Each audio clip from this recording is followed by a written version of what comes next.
شكرا يا ربي شكرا هديت قلبي شكرا نورت دربي شكرا.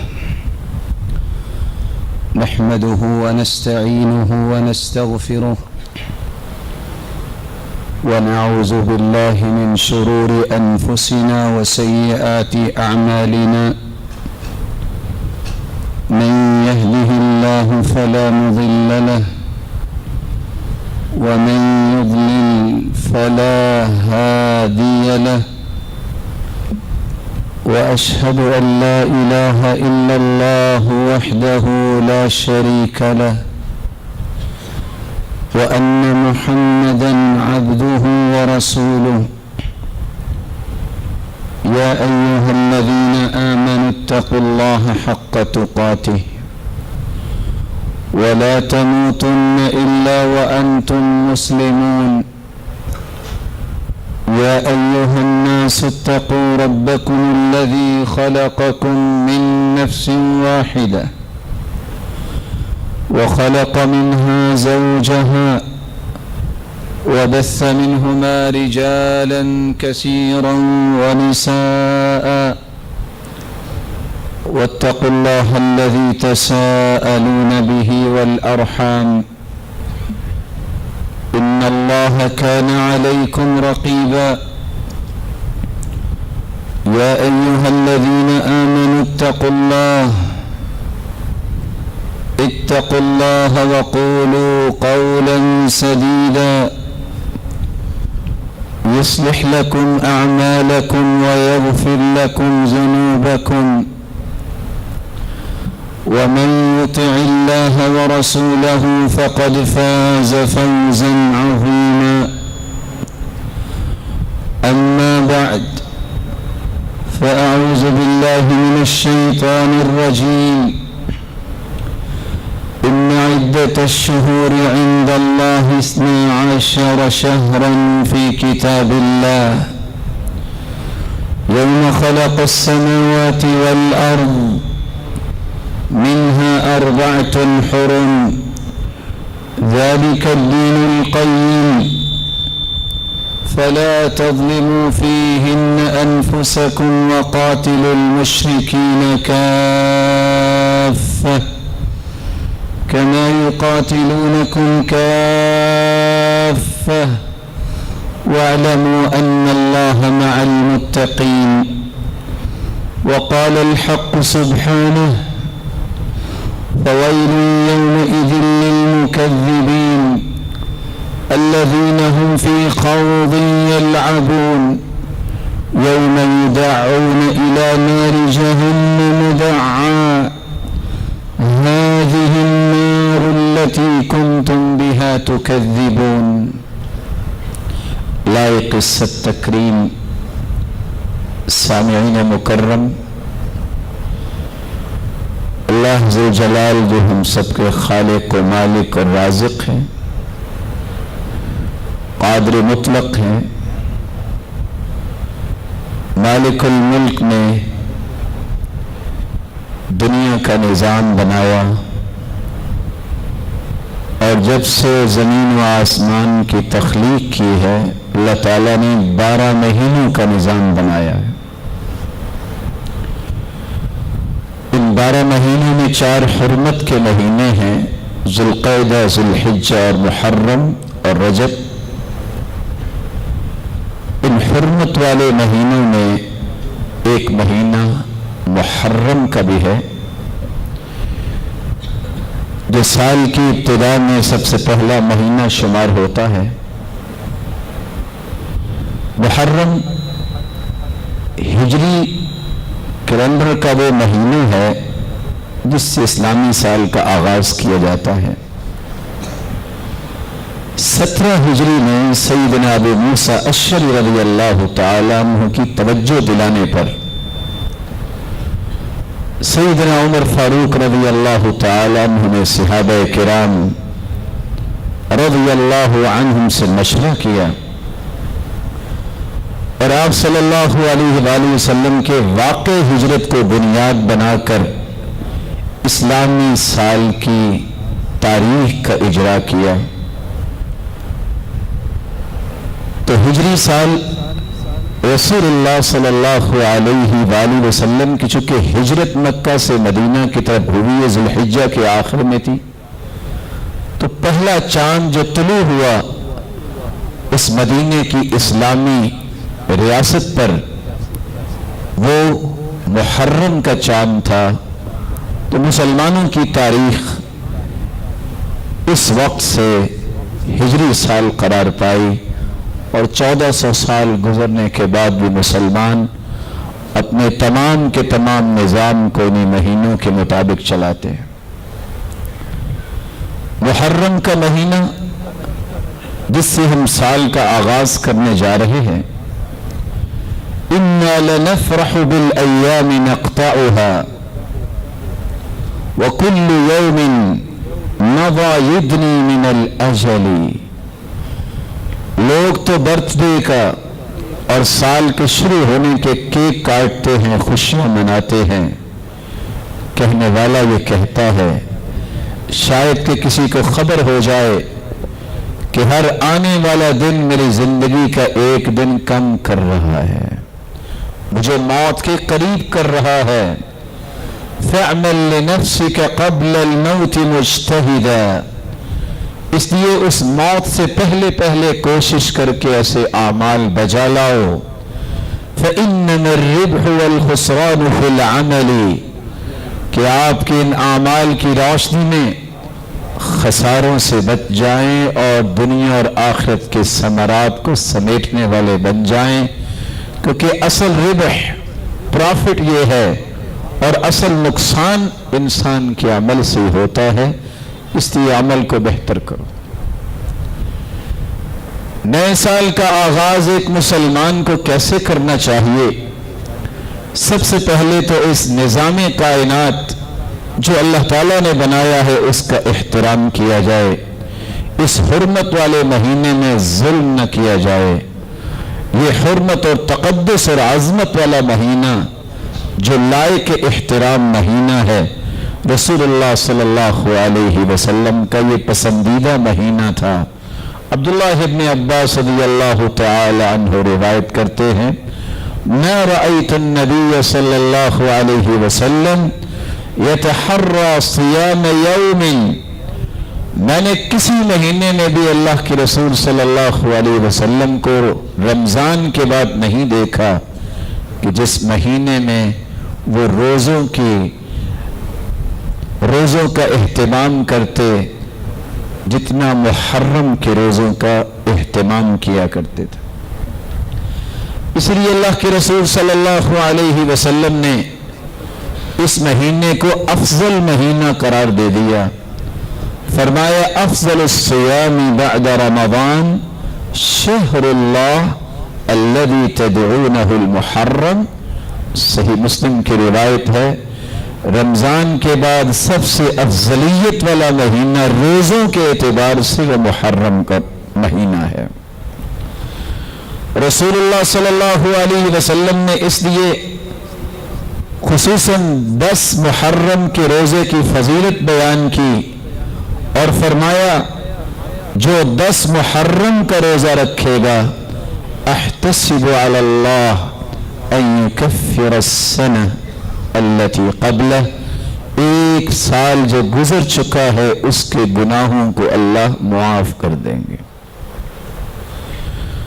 رسول اللہ صلی اللہ علیہ وآلہ وسلم نے جہاں اس مہینے کی ابتدا میں اس مہینے میں روزے رکھنے کی تلقین کی ہے، وہاں ایک مسلمان کو اپنی پچھلی زندگی کا محاسبہ بھی کرنا چاہیے۔ نئے سال کا آغاز ہو رہا ہے، اللہ سے پچھلے گناہوں کی معافی مانگیں، نئی زندگی کا آغاز کریں اور محاسبہ کرنے کے ساتھ ساتھ رسول اللہ صلی اللہ علیہ وسلم کے بتائے ہوئے طریقوں پہ اپنی زندگی کو گامزن کریں۔ توبہ جب تک انسان نہیں کرتا اس کے کبیرہ گناہ معاف نہیں ہوتے۔ بڑا آسان سا طریقہ ہے، اچھا سا وضو کرو، 2 رکعتیں پڑھ لو، زمین و آسمان کا خلا بھی گناہوں سے بھرا ہوا ہے. ان 2 رکعتوں کے بعد ہاتھ اٹھا لو اور اللہ کو راضی کرنے کے لیے توبہ کرو. شرمندے ہو جاؤ رب کے سامنے اور پھر اقرار کرو کہ اللہ چاہتے نہ چاہتے میں نے یہ گناہ کیا ہے، اور وعدہ کرو اللہ سے کہ میں آئندہ یہ گناہ نہیں کروں گا. اور پھر اس بات کی توفیق اللہ سے طلب کرو کہ آئندہ سے مجھے اس گناہ سے بچانا. میں عزم مصمم کرتا ہوں اے میرے مالک میں آئندہ یہ نہیں کروں گا. یہ وضو، یہ 2 رکعتیں، یہ چند باتیں ہاتھ اٹھا کے اللہ کے سامنے کر لینے کے بعد اللہ کا یہ فیصلہ آتا ہے. اللہ کے رسول فرماتے ہیں، اللہ عز و جلال اپنے بندے سے کہتے ہیں، عبدی اعمل ما شئت فقد غفر لک، جاؤ جو کچھ بھی تو نے کیا ہے میں نے تجھے معاف کر دیا. نئی زندگی کا آغاز کیجئے توبہ کرنے کے بعد. کیسے آغاز ہوگا؟ اللہ کے رسول صلی اللہ علیہ وآلہ وسلم کے 4 فرامین بس اپنی زندگی میں سامنے رکھیں تو آپ کے سال کا آغاز خوبصورت ہو جائے گا. پہلا فرمان آپ نے فرمایا، اغتنم 5 قبل 5. میرے صحابی 5 چیزوں کو 5 چیزوں سے پہلے غنیمت جانو. حیاتک قبل موتک، اپنی زندگی کو موت سے پہلے غنیمت جانو. وصحتک قبل سقمک، بیماری سے پہلے صحت کو غنیمت جانو. وفراغک قبل شغلک، اگر آپ فارغ ہیں تو مشغولیت سے پہلے اس کو غنیمت جانو.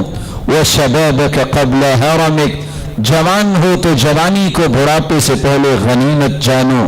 وغناک قبل فقرک، آج مال ہے دن بدلتے رہتے ہیں، اس وقت سے پہلے اس مال کو بھی غنیمت جانو جب تمہارے ہاتھ خالی ہو جائیں گے. دوسرا فرمان رسول اللہ صلی اللہ علیہ وسلم کا ہے کہ اگر تم کائنات میں سب سے امیر بننا چاہتے ہو، سب سے زیادہ عبادت گزار بننا چاہتے ہو تو 2 باتوں کو اپنی زندگی میں لے آؤ. یہ صحابی نے کہا تھا میری خواہش ہے میں پوری دنیا سے نیک بن جاؤں، تو آپ نے یہ نہیں کہا کہ 24 گھنٹے سجدے میں پڑے رہو. آپ نے ایک لفظ بولا تھا، اتق المحارم تکن اعبد الناس، تم حرام چیزوں سے بچ جانا، تجھ سے بڑا دنیا میں کوئی عبادت گزار نہیں ہوگا. اللہ کے پیارے پیغمبر میں دنیا میں سب سے غنی اور امیر بننا چاہتا ہوں. آپ نے یہ نہیں فرمایا کہ میں دعا کرتا ہوں جدھر جدھر جاؤ گے تیرے پاؤں کے نیچے سونا پیدا ہو جائے گا. آپ نے ایک لفظ بولا، وَرْضَ بِمَا قَسَّمَ اللَّهُ لَكَ، میرے صحابی جو اللہ نے دیا ہے اس پہ قناعت کر لینا، راضی ہو جانا، تجھ سے بڑا دنیا کا کوئی امیر نہیں ہے. تیسرا فرمان رسول اللہ صلی اللہ علیہ وسلم کا یاد رکھنا چاہیے، اثنان یکرہہما ابن آدم، 2 چیزیں بندہ پسند ہی نہیں کرتا حالانکہ دونوں چیزیں اس کے لیے بہتر ہیں. کون سی 2 چیزیں؟ یکرہ الموت والموت خیر لہ من الفتنہ، وہ موت کو پسند نہیں کرتا، کہتا لمبی زندگی ملے لیکن فتنوں سے بہتر یہ ہے کہ اسے موت آ جائے وہ فتنوں کی لپیٹ میں نہ آ جائے. یکرہ قلت المال، وہ کہتا ہے مال تھوڑا نہ ہو بلکہ مال میرے پاس زیادہ ہونا چاہیے، لیکن اس بیچارے کو پتہ نہیں ہے وقلت المال اقل للحساب، جتنا مال ہوگا حساب بھی تو اتنا ہی ہوگا نا. اس لیے تو اللہ کے رسول نے فرمایا تھا کہ نیک آدمی اگر غریب ہے وہ اس امیر آدمی سے 500 سال پہلے جنت میں جائے گا کیونکہ اس کو حسابات دینے ہیں. یہ 2 باتیں سمجھ آ جائیں تو میری اور آپ کی زندگی کے نئے سال کا آغاز خوبصورت ہوگا.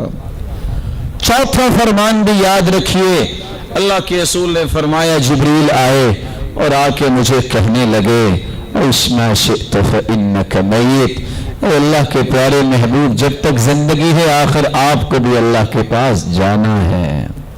وَأَحْبِبْ مَنْ شِئْتَ فَإِنَّكَ مُفَارِقُ، دنیا میں جس سے بھی آپ محبت کرتے ہیں ایک مرتبہ تو یہ افتراق ہوگا، یہ دوری ہوگی، ایک فوت ہو جائے گا، ایک زندہ رہے گا، یہ جنت میں ہمیشہ کے ساتھ رہنے ہیں۔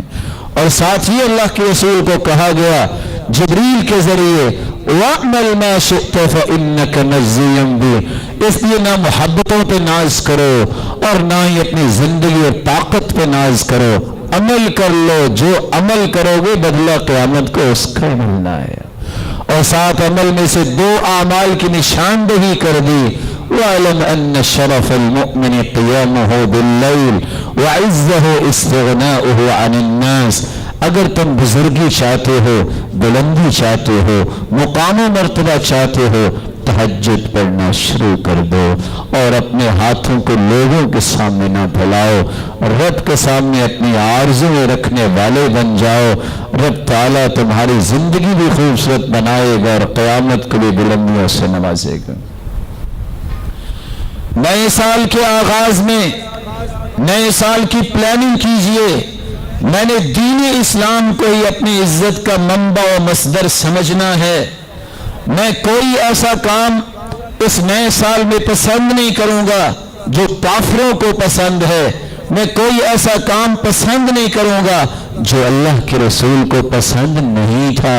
اللہ کے رسول صلی اللہ علیہ وسلم کے صحابی عمر رضی اللہ تعالیٰ عنہ کی بات یاد رکھیے گا، اِنَّا كُنَّا أَذَلَّ قَوْمٍ فَأَعَزَّنَا اللَّهُ بِالْإِسْلَامِ فَمَهْمَا نَطْلُبُ الْعِزَّةَ بِغَيْرِ مَا أَعَزَّنَا اللَّهُ بِهِ أَذَلَّنَا اللَّهُ۔ وہ کہا کرتے تھے ہم ذلیل ترین قوم تھے اسلام سے پہلے، لیکن ہم عزت والے بنے تو اسلام کی وجہ سے، اللہ نے عزتیں دی تو دین اسلام کی وجہ سے، اس لیے دین کو چھوڑ کر کسی اور راستے سے اگر عزت کو چاہتا ہے اللہ اسے دوبارہ ذلیل کرنے پر بھی قادر ہے۔ اس لیے آپ اللہ کے رسول کی زندگی کو دیکھیے، آپ نے سب سے زیادہ جو صحابہ کو جس بات پہ تیار کیا، کافروں کی نقالی نہیں کرنی، کافروں کی مشابہت نہیں کرنی، کافروں کے طور طریقے اختیار نہیں کرنے۔ آپ صلی اللہ علیہ وسلم نے فرمایا یہودی سلام کرتے ہیں تو اپنے ہاتھ سے، عیسائی سلام کرتے ہیں تو انگلیوں سے، میرے صحابہ تم مصافحہ کیا کرو، تم یہودی اور عیسائیوں کی مشابہت نہ کیا کرو۔ آپ صلی اللہ علیہ وسلم نے فرما دیا کہ جو شخص لیس منا من عامل بسنت غیرنا، جو ہماری سنت اور طریقے کے مطابق عمل نہیں کرتا، کسی اور کے طور طریقے کو پسند کرتا ہے، اس کا میرے ساتھ تعلق ہی نہیں ہے، اس کا میرے ساتھ کوئی ناطہ ہی نہیں ہے۔ اس لیے فرمایا مشرکوں کی مخالفت کرو، تم مجوسیوں کی مخالفت کرو، تم عیسائیوں کی مخالفت کرو، تم یہودیوں کی مخالفت کرو۔ کیسے مخالفت ہوگی؟ فَإِنَّهُمْ لَا يُعْفُونَ اللِّحَىٰ، وہ داڑھیوں کو معاف نہیں کرتے، تم داڑھیوں کو معاف کیا کرو۔ وَغَيَّرُوا شِيَبَكُمْ وَلَا تُشَبِّهُوا بِالْيَهُودِ، اور یہودی اپنے بالوں کو رنگتے نہیں، تم رنگو تاکہ ان کی مخالفت ہو۔ یہودی موزے پہن کے نماز عبادت نہیں کرتے، تم موزے پہن کے بھی نماز پڑھو، ان کی مخالفت کرو۔ یہودی جوتی پہن کے نماز اور عبادت نہیں کرتے، تم صاف اگر جوتی ہے تو جوتی پہن کے تم نماز پڑھو تاکہ یہودیوں کی مخالفت ہو۔ مدینے میں جب اللہ کے رسول صلی اللہ علیہ وسلم تشریف لائے، مشورہ ہوا کہ کیسے لوگوں کو نماز کے لیے جمع کیا جائے۔ ایک رائے آئی کہ آگ جلائی جائے، کہا میں مجوسیوں کا کام نہیں کر سکتا۔ ایک رائے آئی کہ گھنٹی بجائی جائے، کہا میں عیسائیوں کے طور طریقے پسند نہیں کرتا۔ کہا گیا گھڑیال بجایا جائے، ہوپر لگا دیا جائے، کہا میں یہودیوں کا کام نہیں کر سکتا۔ اللہ نے خواب میں بھی دکھایا سیدنا عمر رضی اللہ تعالیٰ عنہ کو اور عبداللہ ابن عبد ربہ کو، اور یہ اذان اللہ اکبر فرشتے نے آ کے سکھا دی۔ آپ نے نہ یہودیوں کا، نہ عیسائیوں کا، نہ مجوسیوں کا طریقہ اختیار کیا۔ آپ صلی اللہ علیہ وسلم نے فرمایا اترکوہ کلہ او احلقوہ کلہ، بالوں کے اندر بھی فرمایا بال برابر کٹوایا کرو۔ اللہ کے رسول پہلے بال لٹکا لیتے تھے جب تک کہ حکم نہیں آ گیا، کیونکہ اس وقت اہل کتاب لٹکاتے تھے، پھر جب حکم آیا تو درمیان سے مانگ نکالتے، آدھے دائیں طرف آدھے بائیں طرف۔ اور بڑے چھوٹے بالوں کے بارے میں فرمایا کہ تم قضا سے بچ جاؤ، وہ یہودیوں کا طریقہ ہے سٹیپس بنوانا، کہیں سے بودی بن گئی کہیں سے چھوٹے بال۔ آپ صلی اللہ علیہ وسلم نے اس بات سے منع کر دیا۔ رسول اللہ صلی اللہ علیہ وسلم نے فرمایا تھا کوئی مرد عورتوں کا لباس نہ پہنے، کوئی عورتیں مردوں کا لباس نہ پہنے۔ جو مرد عورت بننا چاہتا ہے، جو عورت مرد بننا چاہتی ہے، دونوں پہ لعنت ہے، یہ ہجڑوں پہ لعنت ہے۔ اور اللہ کے رسول صلی اللہ علیہ وسلم نے فرمایا اخرجوہم من بیوتکم، ان کو اپنے گھروں سے نکال دو۔ کتنی بڑی بات کہی۔ آج مسلمان ایک نہیں 10-10 لاکھ روپے دینے کے ساتھ ان کو گھروں میں لاتا ہے کہ خوشی کے موقع پہ شیطان کو ہم نے راضی کرنا ہے۔ خوشیاں رب رحمان نے دی ہیں، لیکن جن کے بارے میں کہا ان کو گھروں سے نکالو، یہ ظالم انسان ان کو بلا کے رب کو ناراض کرتا ہے اور ان کو ناچنے پہ پیسے دیتا ہے۔ رسول اکرم صلی اللہ علیہ وسلم نے فرمایا تھا وشم کرنے والی عورتیں، یہ غیر مسلم کا طریقہ ہے کہ جسم میں سیاہی بھروانا، اپنی بھوؤں کے ڈیزائن بنوانا اور اپنے دانتوں میں فاصلہ کروانا، نقلی بال لگانا، کوئی بھی نقلی چیز لگا کے دھوکہ دینا، کوئی لینز لگا رہا ہے، کوئی نقلی بال لگا رہا ہے، کوئی اپنے جسم کے چہرے پہ اور بازوؤں پہ سیاہی بھروا رہا ہے۔ اللہ کے رسول نے فرمایا یہ سب کے سب ملعون ہیں۔ پلکنگ کرنے والی عورتیں، کروانے والی بھی کرنے والی بھی، تھریڈنگ کرنے والی عورتیں، کروانے والی بھی اور کرنے والی بھی، سب پہ اللہ کی لعنت ہے۔ حالانکہ ایک عورت آئی کہ میں نے اپنی بیٹی کی شادی کرنی ہے، اس کے بال نہیں ہیں، اللہ کے رسول نقلی بال لگا لو۔ کہا تمہیں پتہ نہیں ہے؟ لعنت کی گئی ہے ایسی عورتوں پہ۔ جوڑے بنانے والوں پہ اللہ کے رسول نے فرمایا ایسی عورتوں کے بارے میں بنی اسرائیل پہ عذاب آیا تھا جب ان کی عورتوں نے سروں پہ جوڑے بنانے شروع کر دیے۔ کہا ایسی عورتیں جو بے پرد ہیں، جوڑے سروں پہ بناتی ہیں، یہ جنت کی خوشبو بھی نہیں پائیں گی، اور ان کے جوڑے بختی اونٹ کی کوہان کی طرح اٹھے نظر آتے ہیں۔ اور بنی اسرائیل کو عذاب یہ دیا تھا اللہ تعالیٰ نے دو چیزوں کی وجہ سے، ایک جسم فروشی آ گئی، جسم کی نمائش آ گئی، اور اس طرح کے کاموں کی وجہ سے اللہ کے رسول فرماتے ہیں اللہ نے ایک بنی اسرائیل کی امت کو مسخ کر دیا، چھپکلی بنا دیا اس کو، پھر دلیل پیش کی، چوہیا بنا دیا۔ اور تیسری روایت میں آتا ہے یہ ضب جو ہے یہ مسخ شدہ ہے، اس لیے میں اس کو کھاتا نہیں، جس کا ترجمہ گو کیا جاتا ہے، یہ ضب بھی مسخ شدہ ہے۔ آپ نے پھر چوہیا کی دلیل پیش کی، آپ دودھ رکھے اونٹنی کا، چوہیا نہیں پیے گی، بکری کا دودھ پڑا ہو چوہیا پی لے گی، کیونکہ بنی اسرائیل کے بارے میں قرآن کہتا ہے الا ما حرم اسرائیل علی نفسی، سیدنا یعقوب علیہ السلام نے اونٹ کا گوشت اور اس کا دودھ اپنے اوپر حرام کر لیا تھا۔ بنی اسرائیل کی پوری قوم کو اللہ نے چوہیا بنا دیا، اور دوسری روایت میں ضب بنا دیا۔ اور یہ چھپکلیاں جو آپ کو نظر آتی ہیں، اللہ ذو جلال ہم سب کو محفوظ فرمائے۔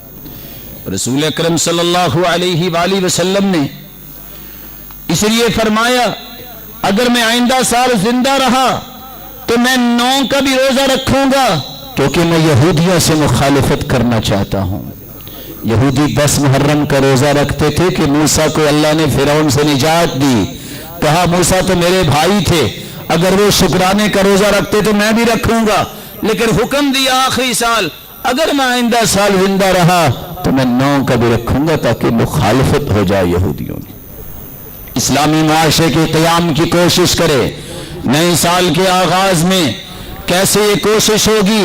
اللہ ذل جلال کے ساتھ کسی کو شریک نہ کرے، توحید کو خالص کرے، اللہ کے رسول صلی اللہ علیہ وسلم کی سنت کو نافذ کرے، آپ کی نافرمانی سے بچیں، جس طرح رسول اللہ صلی اللہ علیہ وسلم نے کس طرح کافروں کی مشابہت نقالی اور ان کے طور طریقوں سے ڈرایا ہے اور تلقین کی ہے کہ ان کے قریب نہ جانا، اپنے آپ کو بچاؤ. حالانکہ بیت المقدس اللہ کی طرف سے مقرر کردہ تھا قبلہ، لیکن چونکہ یہودی بھی اس طرح منہ کر کے نماز پڑھتے عبادت کرتے، اللہ کے رسول بار بار دیکھتے اللہ قبلہ چینج کر دے. قد نرى تقلب وجهك في السماء فلنولينك قبلة ترضاها. اللہ تعالیٰ نے 17 مہینوں کے بعد قبلہ چینج کر دیا اپنے پیغمبر کے اس کہنے پہ کہ یہودی کہتے ہیں ہمارے قبلے کی طرف منہ کر کے سجدے کرتے اور ہماری مخالفت کرتے. اللہ تعالیٰ نے قبلہ چینج کر دیا. رسول اللہ صلی اللہ علیہ وسلم کا حکم ہے جب سورج نکل رہا ہو، جب سورج غروب ہو رہا ہو، جب سورج سر پہ ہو، نماز اللہ کے لیے بھی نہ پڑھو. اس وقت 3 اوقات میں نماز پڑھنا منع ہے اور مردوں کو دفنانا بھی منع ہے. جب سورج کی ٹکیاں نکل رہی ہو، غروب ہو رہی ہو، جب سر پہ ہو. اس کا سبب کیا بیان کیا؟ جو کافر لوگ ہیں وہ سورج کی پوجا کرتے ہیں، میں ان کی مشابہت نہیں کرنا چاہتا.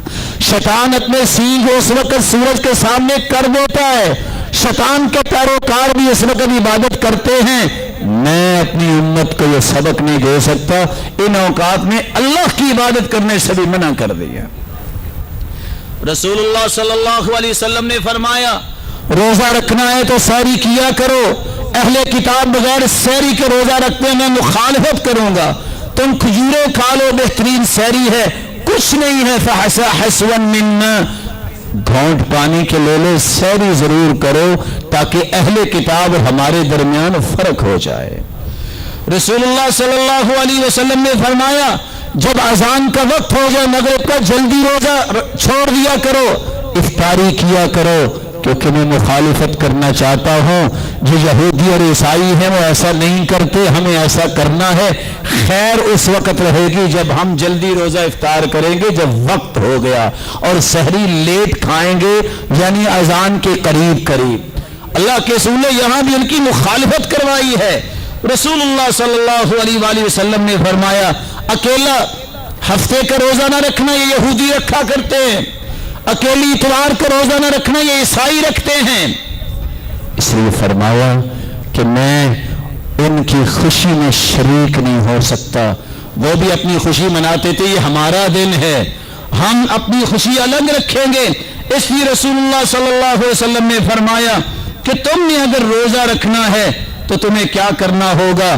تمہیں ان کی مخالفت کر کے روزہ رکھنا ہوگا. ہاں اگر ایام 20 ایسے آ جاتے ہیں کہ جس میں ہفتہ اتوار پیر ہے تو آپ رکھ سکتے ہو، وہ ایام 20 کے روزے ہوں گے. لیکن یہودی اور عیسائیوں کی موافقت نہیں کرنی. ان کی مخالفت تمہارے دلوں میں جم جانی چاہیے. یہ تمہارے دشمن ہیں، اس سے بڑا دشمن کوئی نہیں جتنا یہودی دشمن ہے. اللہ کے رسول صلی اللہ علیہ وسلم نے فرمایا فإني أحب أن أخالفهم.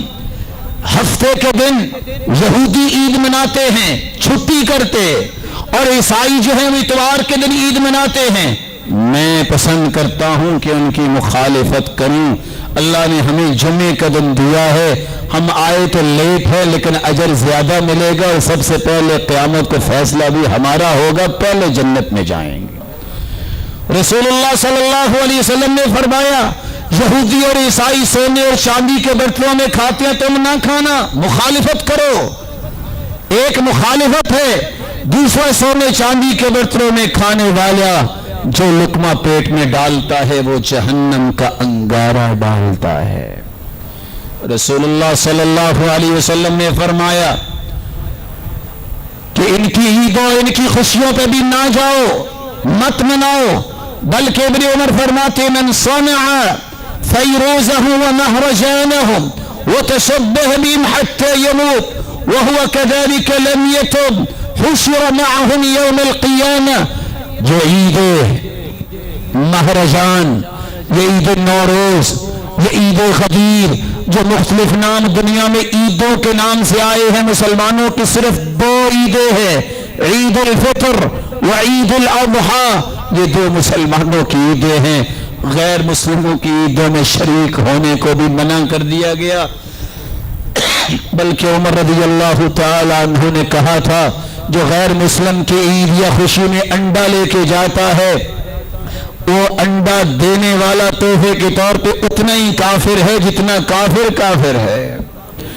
لیکن آج مسلمانوں کو شرم آنا پتہ نہیں کیوں ختم ہو گئی، نہ یہ دیکھتا ہے عیسائی کی خوشی میں بھی یہ شریک۔ کبھی کسی عیسائی نے آپ کو آ کے عید الاضحیٰ میں عید مبارک کہی؟ کبھی عید الفطر میں کسی یہودی عیسائی نے آ کے عید مبارک کہی؟ مسلمان کس طرح دین سے دور ہو چکا، صرف چند منٹ کی ویڈیو اور تصویر بنوانے کے لیے اتنا یہ ذلیل ہو گیا ہے، اتنا حریص شہرت کا ہو گیا ہے کہ اخبار پہ تصویر آئے گی اور عیسائی اور مسیحی برادری کو کیک کاٹتا ہوا نظر آتا ہے۔ یہ ساری کی ساری ذلت کی رائے ہیں جس سے بچانے کے لیے اللہ کے رسول آئے تھے، جس سے دور کرنے کے لیے امت کو اللہ کے رسول نے محنتیں کی تھی۔ رسول اللہ صلی اللہ علیہ وآلہ وسلم نے فرمایا کہ یہودی جب ان کی عورتیں حیض والی ہوتی ہیں تو ان کو ساتھ نہیں بٹھاتے تھے، ان کو گھروں سے نکال دیتے۔ نہیں، میں ان کی مخالفت کروں گا، ان کے ساتھ بیٹھ کے کھانا کھاؤ، یہ حیض ان کے ہاتھ میں نہیں لگا ہوا، آپ نے یہاں بھی مخالفت کی ہے۔ تو بات میں یہ کر رہا تھا میرے بھائی، دین اسلام اس وقت تک نکھر کے سامنے آئے گا ہی نہیں جب تک غیر مسلم کے طریقے زندگی سے نکالے نہیں جائیں گے۔ رسول اللہ صلی اللہ علیہ وسلم نے دین اسلام کی نصرت کے لیے بھی حکم دیا، یہ نیا سال ہے، نیکیوں کے ساتھ اس کا افتتاح کیجئے، دعائیں مانگیے۔ کس طرح یکم محرم کو اللہ کے رسول صلی اللہ علیہ وسلم نے 7 ہجری یکم محرم کو آپ نے بادشاہوں کو خط لکھے، امراء کے نام خطوط لکھے۔ یہ یکم محرم ہی تھی جب مسلمانوں نے اناطولیہ میں ترکمان سردار عثمان خان کی تخت نشینی سے سلطنت عثمانیہ کی ابتدا ہوئی۔ یہ محرم کا ہی مہینہ تھا جس میں رسول اللہ صلی اللہ علیہ وسلم کی بیٹی ام کلثوم کا نکاح ہوا۔ آج مسلمانوں کے اندر اتنی بزدلی آ گئی ہے، کہتے ہیں محرم میں جو نکاح ہوگا وہ کامیاب نہیں ہوگا۔ سید المرسلین اپنی بیٹی کا نکاح تو محرم میں کرے، اور اسلام دشمنوں کے پیچھے لگ کے ایک مسلمان محرم سے پہلے اس طرح دوڑ رہا ہوتا ہے کہ محرم شروع ہو گیا تو نہ جانے کیا ہو جائے گا، شادی تو کرنا جائز نہیں ہے۔ یہ مسلمانوں کا رویہ نہیں، جن کی اللہ کے رسول سے محبت ہے۔ اگر وہ اپنی بیٹی کا نکاح محرم میں کیا ہے تو ایک مسلمان کو کرنے میں بھی شرمانا نہیں چاہیے۔ یہ محرم 17 ہجری ہی تھی، سیدنا عمر فاروق کے دور خلافت میں سعد بن ابی وقاص نے شہر کوفہ کی بنیاد رکھی، اپنے ملک کو ترقی دینے کے لیے، اپنی زندگی کو تطور بخشنے کے لیے۔ نئے سال کا آغاز نئے نئے پروجیکٹ سے، نئی نئی پلاننگ کیجئے، یہ پلاننگز آپ کو فائدہ دیں گی۔ کیا آپ نیکی کی پلاننگز کر رہے ہیں؟ آئندہ سے میں نے تہجد کا آغاز کرنا ہے، آئندہ سے میں نے سوموار اور جمعرات کا روزہ چھوڑنا نہیں ہے، میں آئندہ سے یوم 20 کے بھی روزے رکھوں گا، میں آئندہ سے روزانہ جتنی بھی طاقت ہوئی صدقہ کروں گا، میں آئندہ سے ایک نیا کام معاشرے میں لاؤں گا جو مٹ چکا ہے اسلام کا۔ یہ محرم کا مہینہ ہی تھا جب نبی کریم صلی اللہ علیہ وسلم نے زکوٰۃ کی وصولی کے لیے بندے مقرر کیے، زکوٰۃ کے نصاب کو پہنچنے والے زکوٰۃ دے، اس نظام کو مضبوط کرنے کے لیے اللہ کے رسول صلی اللہ علیہ وآلہ وسلم نے یہ محرم 9 ہجری کو ہی یہ حکم جاری کیا تھا۔ اور آپ کے علم میں ہونا چاہیے، جس وطن میں آپ بیٹھے ہیں محرم کا ہی مہینہ تھا۔ دوسری اسلامی سربراہی کانفرنس جب لاہور کے اندر بلائی گئی وہ بھی محرم کا ہی مہینہ تھا۔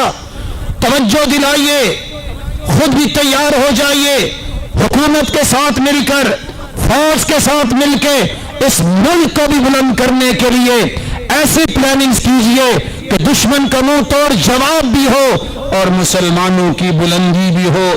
یاد رکھنا، یہی وہ محرم کا مہینہ تھا جب اللہ تعالیٰ نے آزادی موسیٰ علیہ السلام کو دی اور فرعون کو غرق کر دیا.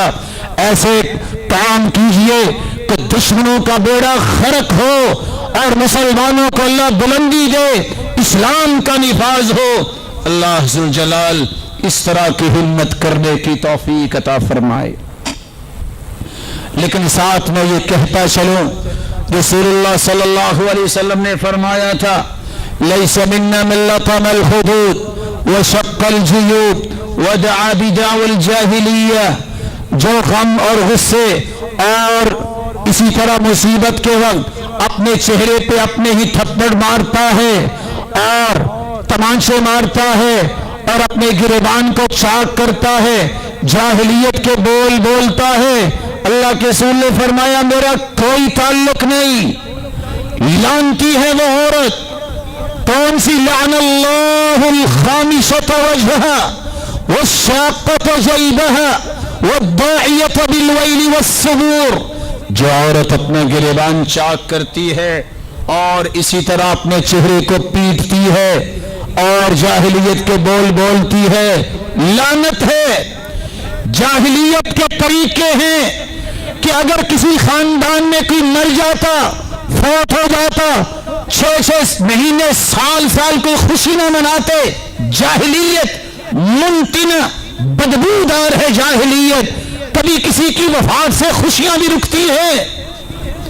کس طرح عمر بن عبد العزیز رحمہ اللہ کس طرح ظہر کو ایک بیٹے کا جنازہ پڑھتے ہیں, عصر کو دوسرے کا نکاح پڑھتے ہیں, شام کو لشکر لے کے جہاد پہ نکل جاتے ہیں.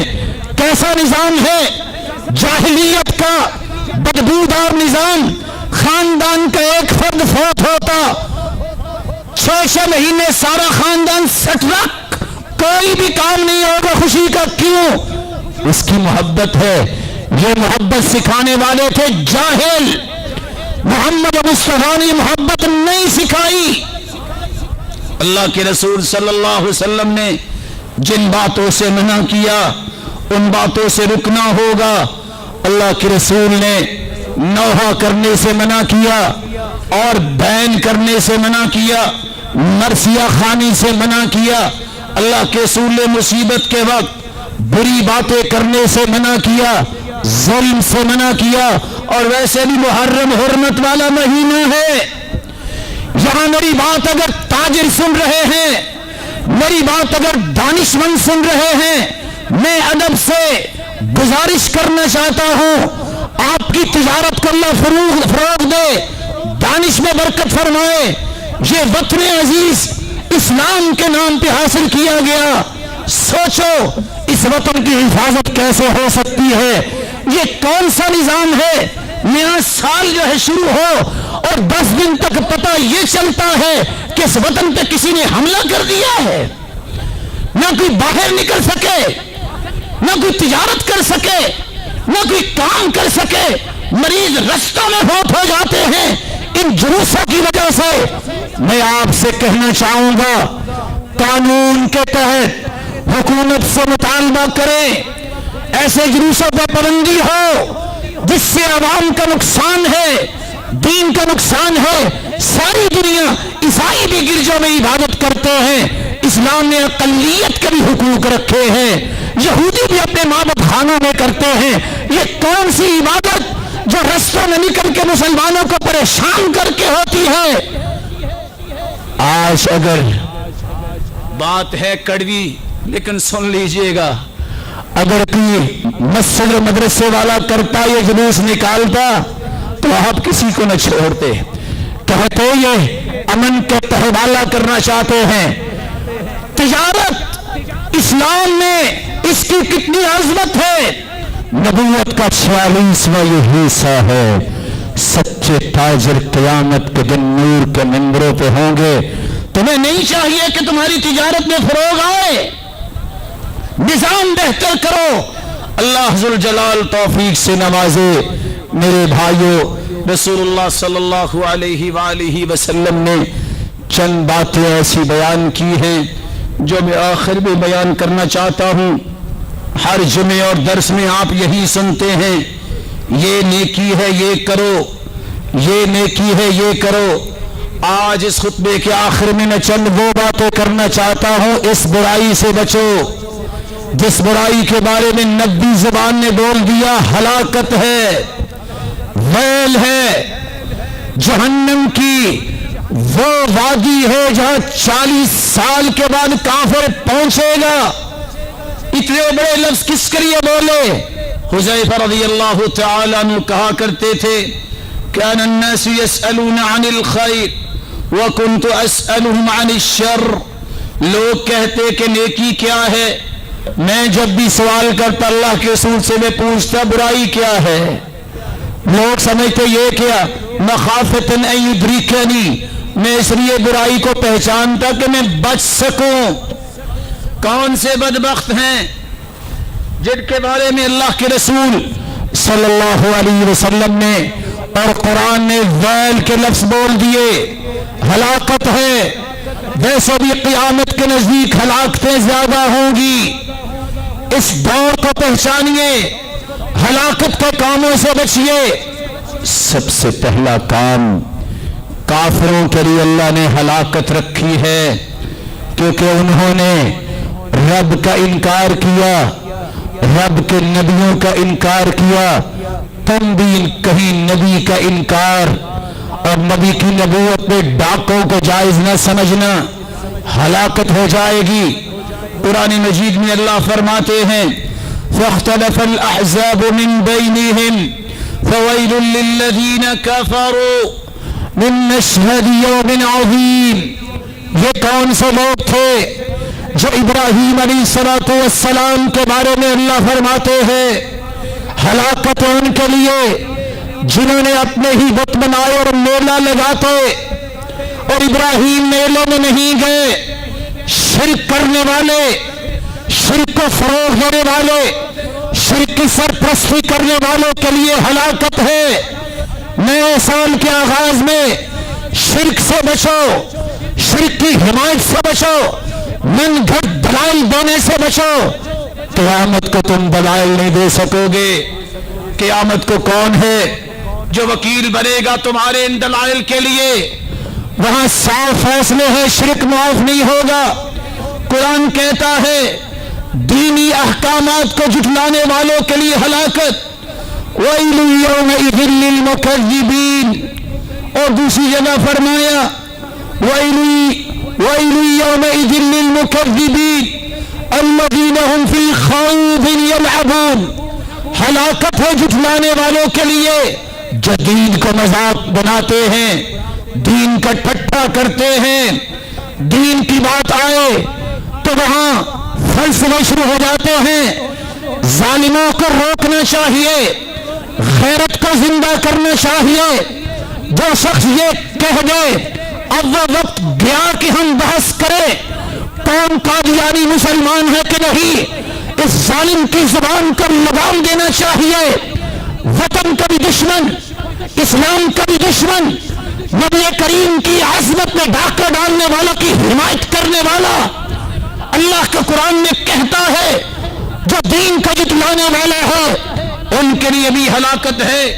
خود ساختہ دین بنا کر کشید کر کے لوگوں کو اس کی طرف بلانے والے کے لیے ہلاکت ہے. وَيْلٌ لِكُلِّ أَفَّاكٍ أَثِيمٍ. گنہگار بھی ہے، ظالم اپنے پاس سے دین بناتا ہے. دین قرآن کا نام ہے، دین حدیث کا نام ہے. کسی کا فلسفہ، تجربہ، محبت کے زاویے، عاطفت، رائے دین نہیں بن سکتا. دین وہی ہے جو محمد مصطفیٰ لے کے آئے. باطل پر ڈٹ جانے والے ان کے لیے بھی ہلاکت ہے. وَيْلٌ لِقِمَاعِ الْقَوْلِ. ایسے لوگ جو دعوے بڑے کرتے ہیں لیکن علم کی بات سنتے بھی ہیں، یاد نہیں رکھتے، نہ عمل کرتے ہیں، ایسے لوگوں کے لیے ہلاکت ہے. وَوَيْلٌ لِلْمُصِرِّينَ الَّذِينَ يُصِرُّونَ عَلَى مَا فَعَلُوا وَهُمْ يَعْلَمُونَ.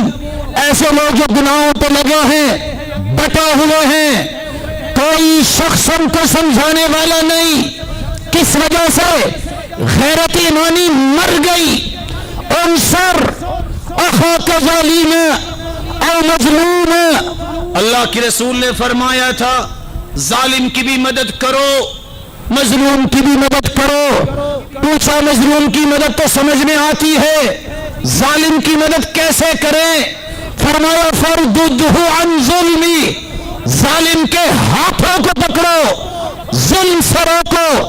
آج تم نہیں روکو گے، ایک وقت آئے گا تم پر بھی ظلم ہوگا، کوئی روکنے والا نہیں ہوگا. اللہ کے رسول صلی اللہ علیہ وسلم نے فرمایا جس شخص کو علم ہے یہ غلط ہے پھر بھی باطل پہ ڈٹا ہوا ہے، اللہ سے ملاقات کرے گا. فهو علیہ غضبان لم یزل فی سخط اللہ، جب تک زندہ ہے اللہ کی سخط و ناراضگی میں زندگی گزار رہا ہے. ملے گا تو اللہ اس پہ غضبناک ہوں گے. اللہ کے رسول صلی اللہ علیہ وسلم پر قرآن اترتا ہے دین میں فراڈ کرنے والوں کے لیے بھی ہلاکت. باتیں خود کرے، کہو اسلام یہ کہتا ہے، جیسے اہل کتاب کرتے فویل للذین یکتبون الکتاب بایدیہم، اپنے ہاتھوں سے کتابیں لکھی، ثم یقولون ھذا من عند اللہ، یہ اللہ کی طرف سے ہے. کیوں ایسا کام کیا؟ لیشتروا بہ ثمنا قلیلا، یہ لالچی، یہ تماخور، یہ مال کے نشئی، صرف مال بٹورنے کے لیے جھوٹی باتیں لوگوں کے سامنے کرتے ہیں. دین وہ ہے جس کو قرآن کہتا ہے، جس کو حدیث کہتی ہے، تیسرا کوئی چیز دین نہیں کہلاتا. اللہ کے رسول صلی اللہ علیہ وسلم نے صحابہ کو یہ بھی بتایا اخلاص اختیار کرو، ریاکار کے لیے بھی ہلاکت ہے. مت دنیا کو راضی کرو، ساری زندگی تم جو چاہے جتن کر لو، دنیا راضی نہیں ہوتی، رب کو راضی کرو. ریاکار، شہرت کا حریص، لالچی کبھی بھی عزت نہیں پاتا. قرآن کہتا ہے فویل للمصلین الذین هم عن صلاتهم ساہون الذین هم یراؤون ویمنعون الماعون. نمازی جو ریاکاری کے لیے نماز پڑھتے ہیں ان کے لیے بھی ہلاکت ہے. اللہ کے رسول صلی اللہ علیہ وسلم پہ قرآن نازل ہوا ظلم سے بچو، ظلم قولی ہو، ظلم فکری ہو، ظلم عملی ہو. تم ہاتھ سے ظلم کرو یا مشورے سے ظلم کرو، کسی کے قتل کا مشورہ نہ دو، کسی پہ زیادتی کا مشورہ نہ دو. ظلم سے بچو کیونکہ ظالموں کے لیے ہلاکت ہے. فویل للذین ظلموا من عذاب یوم علیم، ہلاکت ہے ان ظالموں کے لیے جو ظلم کرنے والے ہیں. رسول اللہ صلی اللہ علیہ وسلم پر قرآن اترتا ہے اپنے پیمانے ٹھیک کر لو، یہ ٹکے تمہارے کام نہیں آئیں گے. ڈر جاؤ دکانوں پہ بیٹھنے والوں، ڈر جاؤ پیٹرول اور ڈیزل بیچنے والوں، جو موبائلوں پر نمبر سیٹ کر کے لوگوں کا خون پسینہ چوسنے والوں، ڈر جاؤ فیکٹریوں کمپنیوں والوں، ڈر جاؤ دین کے نام پہ غلط مسئلے بتانے والوں. یہ بھی ناپ تول میں کمی ہے، لوگوں کو بتاؤ تو اور، خود پہ آئے تو اور. ڈر جاؤ ویل للمطففین، ہلاکت ہے ان لوگوں کے لیے جو تفتیش کرنے والے ہیں. یہ تطفیف کون کرتا ہے؟ الذین اذا اکتالوا علی الناس یستوفون، جب لینے کی باری ہو تو زیادہ لیتے ہو، خریدتے ہو، دینے کی باری آئے تو نوٹ پڑتی ہے تمہیں. نبی کی بات کو یاد رکھو، زن وارجح، جب کسی کو دو تول کے تو پورا بھی نہ دو، زیادہ دیا کرو. زن وارجح. صحیح الجامع کی روایت ہے رسول اللہ صلی اللہ علیہ وسلم نے اس لیے صحابہ سے کہا یا معشر المہاجرین، اے مہاجروں کی جماعت، خمس اذا ابتلیتم بہن، وَأَعُوذُ بِاللَّهِ أَن تُدْرِكُوهُنَّ 5 چیزوں میں مبتلا ہونے سے بچ جاؤ، میں پناہ مانگتا ہوں مہاجروں، اللہ تمہیں 5 چیزیں نہ دکھائے۔ پہلی چیز، لم تظہر الفاحشة فی قوم قط حتى يعلنوا بها إلا فشى فيهم الطاعون والأوجاع التي لم تكن مضت في أسلافهم۔ جس قوم میں فحاشی عام ہو جائے گی، اس قوم پہ بھوک آئے گی، اس قوم پہ ایسی بیماریاں آئیں گی جو پہلے کبھی نہیں سنی گئی۔ اس حدیث کو سناؤ، مسلمانوں کو ہی سناؤ، ذمہ داروں کو بتاؤ۔ تم یہ کہتے ہو کہ ہم میوزک کو عام کریں گے، ہم ڈرامے عام کریں گے، کوئی سینسر بورڈ نہیں ہوگا۔ ظالم، تیرے اس بیان کی وجہ سے اگر پوری امت پہ عذاب آیا، کون اس کا ذمہ دار ہوگا؟ نبی کا فرمان ہے جب فحاشی عام ہوگی تو پھر بھوک آئے گی۔ تم وطن کے کیوں دشمن بننا چاہتے ہو؟ تم اس وطن میں بسنے والے مسلمانوں کا قتل کیوں کرنا چاہتے ہو؟ ایمانی قتل جانی قتل سے بڑا ہوتا ہے، یاد رکھنا۔ اللہ کے رسول نے فرمایا تھا دوسری عادت، وَلَمْ يَنْقُصُ الْمِكْيَالَ وَالْمِيزَانَ إِلَّا أُخِذُوا بِالسِّنِينِ۔ جس قوم میں ناپ تول میں کمی آئے گی، قحط سالی آئے گی، کوئی چیز استعمال والی پوری نہیں ہوگی۔ کیوں؟ وَشِدَّةِ الْمَعُونَةِ، زندگی سخت ہو جائے گی، مشکل ہو جائے گی۔ وَجَوْرِ السُّلْطَانِ، ظالم بادشاہوں کا ظلم ہوگا۔ کب؟ جب تم ناپ تول میں کمی کرو گے۔ مسلمانوں، ناپ تول میں کمی چھوڑ دو، یہ پیسہ کام نہیں آئے گا۔ اپنا معیار بناؤ۔ پاکستان کے آخری سرحد سے آواز اٹھے، کسی نے امانت دار دیکھنا ہے، ناپ تول میں تو جاؤ پھول نظر، ایسے کام کرو دنیا میں تم امانت کے نام سے جانے جاؤ۔ رسول اکرم صلی اللہ علیہ وسلم نے فرمایا وَلَمْ يَمْنَعُوا زَكَاةَ أَمْوَالِهِمْ إِلَّا مُنِعُوا الْقَطْرَ مِنَ السَّمَاءِ۔ جو لوگ زکوٰۃ نہیں دیتے ظالم ہیں، ان کی وجہ سے بارشیں رک جاتی ہیں۔ اور فرمایا وَلَوْ الْبَهَائِمُ لَمْ يُمْطَرُوا، اگر چھپائے اور جانور نہ ہوتے تو اللہ بارشوں کا سلسلہ ہی بند کر دیتا۔ یہ تو جانوروں کے لیے اللہ بارش برساتے ہیں۔ زکوٰۃ کا چور نہ بنو۔ میں یہ کہہ سکتا ہوں دعوے سے، ملک پاکستان، اس وطن عزیز کا مسلمان اگر زکوٰۃ دینا شروع کر دے، کوئی روڈ کے اوپر، کوئی کسی محلہ بستی میں فقیر نظر نہیں آئے گا۔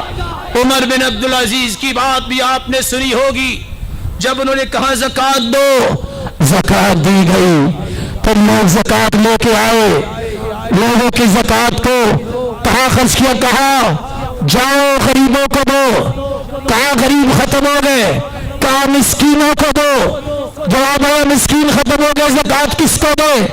کہا جاؤ رستوں میں نکل کے آواز دو، هل من احد يزوج، کوئی یہاں شادی کرنے والا؟ فنزوجو، ہم اس کی شادی کرتے ہیں۔ کوئی یہاں جس پہ قرض ہو، ہم اس کا قرض اتارتے ہیں۔ کوئی یہاں جس کو ضرورت ہو، اس کی ضرورت پوری کرتے ہیں۔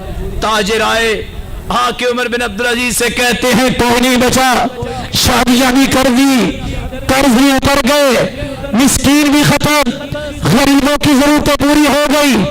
کہا اب دیکھو فانصروا علی رؤوس الجبال، کچھ دانے کچھ اناج بچا ہے پہاڑوں کی چوٹیوں پہ بکھیر دو۔ میں اس کو پسند نہیں کرتا کہ یہاں سے پرندہ بھی بھوکا نکل کے جائے میری سرحد سے۔ آج اس کام کو مضبوط کرنا ہے۔ دکانوں والوں تم بھی سنو میرے بھائیوں، بھٹا مالکان بھی سنے، یہ زکوٰۃ کا اصول نہیں ایک ٹرالی اس مسجد میں بھیج دی، نہیں، زکوٰۃ کا نصاب ہے، اس کا نظام ہے، سال کے بعد حساب کرو، پھر جتنی زکوٰۃ بنتی ہے اپنی زکوٰۃ دو۔ فیکٹریوں والے، سونے اور چاندی والے، گھروں میں مال رکھنے والے، بینک بیلنس والے، ہر کوئی وہ شخص جس کے پاس مال ہے زکوٰۃ پوری دے۔ اللہ کے رسول نے فرمایا وَلَمْ يَنْقُضُوا عَهْدَ اللَّهِ، جو اللہ کے وعدوں کو توڑتے ہیں۔ اللہ سے تم نے وعدہ کیا کہ اے اللہ زندگی دے، ہم اسلامی زندگی گزاریں گے، وطن دے، ہم ایسے وطن میں اسلام کو پریکٹیکل پیش کریں گے۔ اگر ایسے وعدے پورے نہ ہوئے الا سلط اللہ علیہم عدوا من غیرہم، اللہ دشمن کو مسلط اس قوم پہ کر دیتے ہیں۔ اور پانچویں بات فرمایا وما لم تحکم ائمۃ بکتاب اللہ، اگر اللہ کی کتاب کے مطابق بادشاہ فیصلے نہ کرے ویتخیر مما انزل اللہ الا جعل اللہ بأسهم بینہم، تو اس قوم کے اندر خانہ جنگی شروع ہو جاتی ہے۔ اللہ ذو جلال ہم سب کو ان 5 باتوں سے محفوظ فرمائے اور ہمیں ایمان کی خوبصورت کیفیت میں سال کا آغاز کرنے کی توفیق عطا فرمائے۔ وآخر دعوانا الحمد للہ رب العالمین۔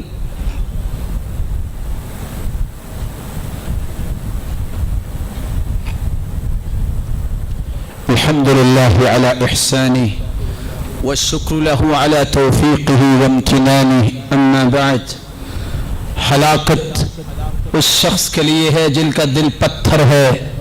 فویل للقاسیۃ قلوبہم، جن لوگوں کے دلوں میں دنیا کے لیے رحمت نہیں، پتھر دل لوگ، ان کے لیے ہلاکت ہے۔ فرمایا ایسے لوگوں کے لیے بھی ہلاکت ہے۔ ویل للمتفقہین لغیر العبادہ، جن کو نماز کا ترجمہ تو آتا نہیں لیکن دنیا جہان کی چیزوں میں بڑی مہارت ہے۔ متفقہین لغیر العبادہ، عبادت کے کاموں میں دین کی سمجھ نہیں ہے، ویسے بڑے تیز اور چلاک بنتے ہیں۔ والمستحلین الحرمات بالشبہات، شبہات کی وجہ سے حرام چیزوں کو حلال کرنے والوں کے لیے بھی ہلاکت ہے۔ ہلاکت ان کے لیے بھی ہے جہالت اور بدعملی کرنے والا۔ ویل لمن لا يعلم وویل لمن علم ثم لا يعمل، جو سیکھتا ہی نہیں دین اس کے لیے بھی ہلاکت، جو سیکھ کے عمل نہیں کرتا اس کے لیے بھی ہلاکت۔ ویل للعمراء، اللہ کے رسول نے فرمایا بادشاہوں کے لیے بھی ہلاکت۔ ویل للعرفاء، عرفاء جو اس کے ساتھ پارلیمنٹیرین ہوتے ہیں۔ ویل للامناء، جن کو امت کے امین بنایا گیا، کب ان کے لیے ہلاکت ہے؟ جب وہ دین کو نہیں مانیں گے۔ لیکن اگر دین کو ماننے والا کوئی بادشاہ ہے، اللہ کے اور اس کے سائے تلے ہوگا، عدل و انصاف کرنے والا، اچھا مشورہ دینے والا وزیر ہے، مشیر ہے، کام جتنا ہوگا اتنی نیکی اس کو بھی ملے گی، حالانکہ اس نے مشورہ دیا۔ اس لیے فرمایا لَيَتَمَنَّيَنَّ أَقْوَامٌ يَوْمَ الْقِيَامَةِ أَنَّ ذَوَائِبَهُمْ مُعَلَّقَةٌ بِالسُّرَيَّا يُدَلْدِلُونَ بَيْنَ السَّمَاءِ وَالْأَرْضِ وَإِنَّهُمْ لَمْ يَلَوْا عَمَلًا، اگر کسی کو پتا چل جائے یہ کتنی بڑی ذمہ داری ہے، وہ خواہش کرے گا کاش میں آسمان سے میرے بالوں کو پکڑ کر لٹکا دیا جائے اور مجھے کوئی ذمہ داری نہ دی جائے۔ اللہ کے رسول صلی اللہ علیہ وسلم نے فرمایا ویل للمکثرین، جو مال کے نشئی ہیں، نشہ یہ ہے مال جمع ہو، نہ اپنی جان پہ خرچ، نہ غریبوں مسکینوں اور دین پہ خرچ، جوڑ رہے ہیں، جمع کر رہے ہیں، ہلاکت ان کے لیے بھی ہے۔ ہاں اس مال والے سے ہلاکت سے وہ بچ جائے گا جو شخص بالمال ہکذا وہکذا وہکذا وہکذا، دائیں بھی خرچ کرے، بائیں بھی خرچ کرے، آگے بھی خرچ کرے، پیچھے بھی خرچ کرے۔ ویل للنساء، عورتوں کے لیے بھی ہلاکت ہے جو سونا چاندی رکھنے کے باوجود زکوٰۃ نہیں دیتی۔ ویل للذی یحدث بالحدیث، اس کے لیے بھی ہلاکت ہے جو جھوٹ بولتا ہے لوگوں کو ہنسانے کے لیے۔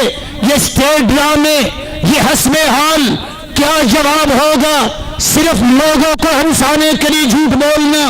2 مرتبہ کہا ویل لہ، ویل لہ، اس کے لیے ہلاکت ہے۔ اس کے لیے ہلاکت ہے.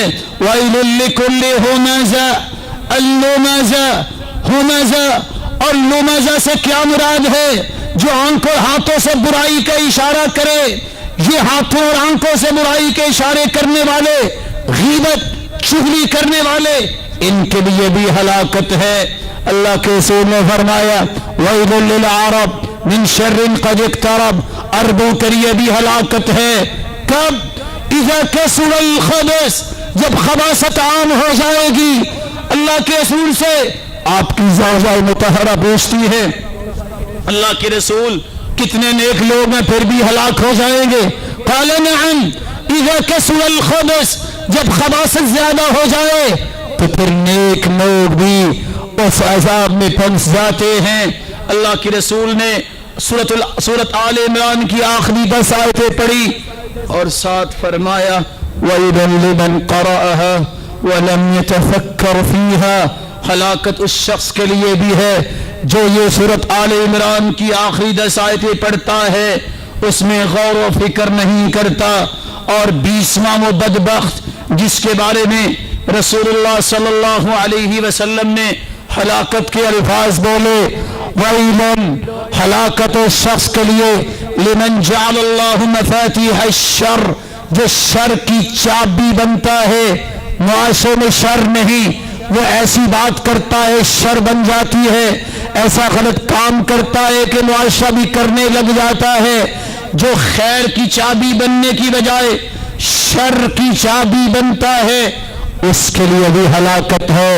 میرے بھائیوں، اللہ سے دعا کیجئے ان 20 اعمال سے ہم سب کو محفوظ فرمائے اور نئے سال کا آغاز ہم ایسے امور سے کرے جس سے اللہ راضی ہو جائے.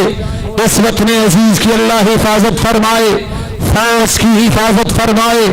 اور یاد رکھنا یہ بھی ایک سلف صالحین کے لیے ایک بات سمجھنے والی تھی جو انہوں نے سمجھی.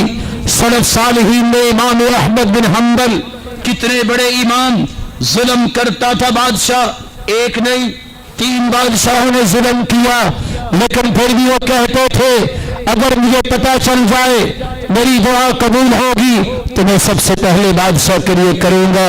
اللہ ذل جلال اس وطن عزیز کے تمام امور کو بہتر بنائے، حکومت اور فوج اور عوام کی حفاظت فرمائے، اور اللہ ذل جلال دین کی سربلندی، اللہ اور اس کے رسول کی اطاعت پہ ہم سب کو گامزن فرمائے. اور یہ نیا سال خوشیوں والا سال ہو، اسلام کی بلندی والا سال ہو، اسلام کے نفاذ والا یہ سال ہو، امت اسلامیہ کی بلندی کا سال ہو. اور اللہ ذو جلال ہمیں اپنے پاس بھی بلائے تو راضی ہو کر بلائے. جس طرح یہ روشن چہرے اے اللہ تیرے گھر میں جمع ہیں، ان کو جنت الفردوس میں بھی جمع فرما. وآخر دعوانا ان الحمد للہ رب العالمین.